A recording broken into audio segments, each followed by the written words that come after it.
પેલી ગિલોરી વાળી આપણે ગિલોરી કે લે ઓલા ઓલા સંસદ સભ્ય છો ભાઈ, સંવિધાનની શપથ લીધી છે કે મેં નાત જાત ભેદ ભાવ કર્યા વગર દરેકના કામ કરીશ. અને પછી ગિલોરી કઈથી આવેલા ભાઈ? ગિલોરી આવે ખરી ભાઈ? એટલે પહેલા તો એમની ભાષા સુધારે ભાઈ, ભાષા સુધારે. મારે આપણા સંસદને બે હાથ જોડીને મારી વિનંતી છે કે ભાઈ પેલી તમારી ભાષા સુધારો ભાઈ, ભાષા સુધારો. મને એવું લાગે છે આપણી આ પબ્લિક જોવે છે ને તે ભાઈ ભગવાઈ ગયા. બોલો ભગવાઈ ગયા એવું લાગે છે કે નથી લાગતું ભગવાયા? અને ખાલી આમ આદમી પાર્ટીનું નામ લેતો જો તમારું કામ ધડાક દઈને થઈ જાય. બીક તો લાગતી થઈ ને ભાઈ, થઈ કે ના થઈ?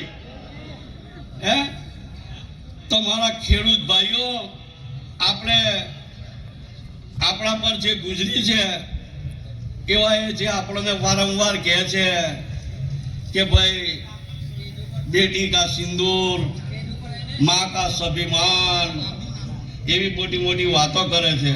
બોલા ભાઈ અમારા ઘરેણા મેકીને હવે નવું બિયારણ લાયા, અમારા ઘરેણા મેકીને અમે ખાતર લાયા. હવે બીજું હું બાકી રહ્યું ભાઈ? અમારા લુગડા પૈસા છે, હવે એ પણ ખાલી લો. તમારે જોતા હોય તો અમારા લુગડા પણ તમને અમે આપી દઈએ. બસ એ જ બાકી રાખ્યા. કઈ બાકી રાખ્યું છે ખરું ભાઈ?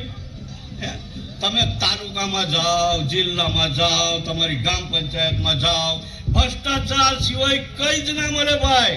કેવળ ને કેવળ ભ્રષ્ટાચાર. એક નાનું આમ તું કાગળિયું લેવું હોય ને ભાઈ, તે પણ પૈસા. થાય છે કે નથી થતા? જરાક જોરથી હાથ ઊંચા કરીને કો, થાય છે કે નથી થતા? આ દુઃખની વાત છે કે નથી? અને પાછું કઈ મોટું બોર્ડ મારેલું હોય, સેવા સદન, સેવા કરવાનું માધ્યમ.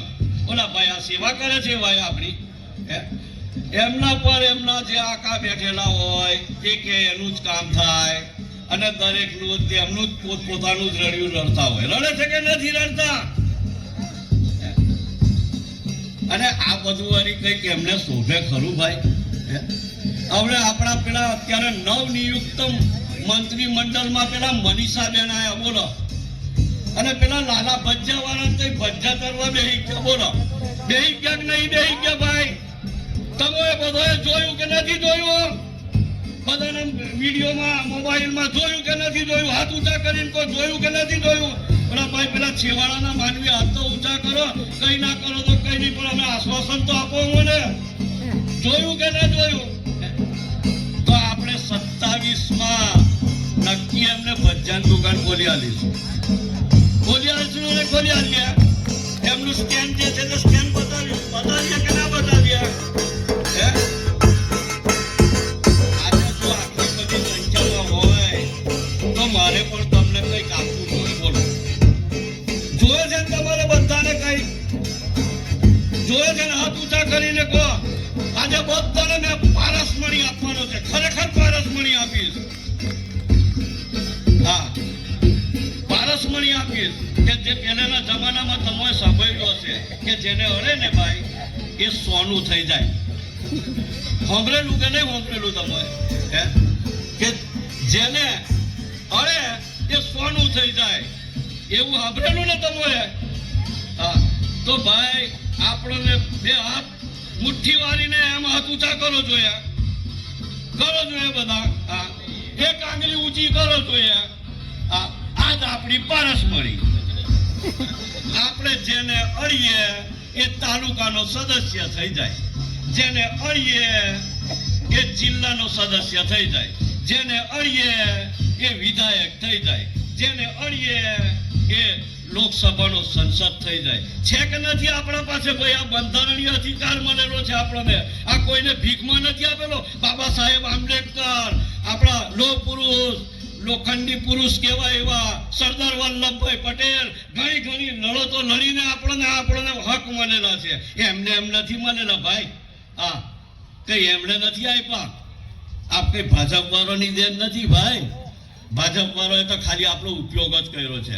ચૂંટણી આવે એટલે એમને એવું લાગે કે ભાઈ આપણે 50-100 રૂપિયા આપી દો,